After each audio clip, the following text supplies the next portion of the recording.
Emmanuel, தேவன் உங்களோடு கூட இருக்கிறாருங்க. இயேசு கிறிஸ்துவை குறித்து மத்தேயு சுவிசேஷத்தில் சொல்லப்பட்டிருக்கிறது, அவருடைய நாமம் இம்மானுவேல்.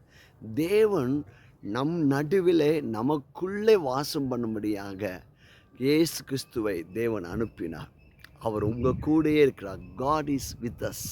தேவன் உங்களோடு கூட இருக்கிறபடியால் நீங்கள் தனியாக இல்லை. ஹோலி ஸ்பிரிட் ரிகாபா காபாலா.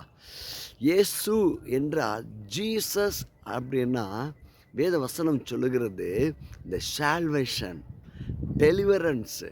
பாருங்கள், உங்களுடைய வாழ்க்கையில் அவர் ரட்சிப்பை, அவர் உங்களுக்கு விடுதலையை, உங்கள் வாழ்க்கையை மறுசீரமைப்பை கொடுக்கிறவர் உங்களுக்குள்ளே இருக்கிற ஜீசஸ். உங்கள் வாழ்க்கை உடைந்து போயிருக்கிறதா? உங்கள் குடும்பம் உடைந்து போயிருக்கிறதா? பல காரியங்கள் உங்கள் மனசு உடைந்து போயிருக்கிறதா? ஆனால் கர்த்தருடைய ஆவியானவர் இந்த நாளில் சொல்லுகிறார், உன் வாழ்க்கையை நான் மறுசீரமைப்பு பண்ணுவேன்.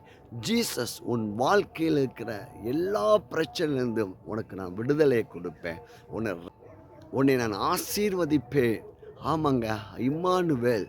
உடைக்கப்பட்டிருக்கிற உங்கள் சூழ்நிலைகளை மாறும்படி தேவன் எப்பொழுதும் கிறிஸ்து உங்களுக்குள்ளே இருக்கிறார்.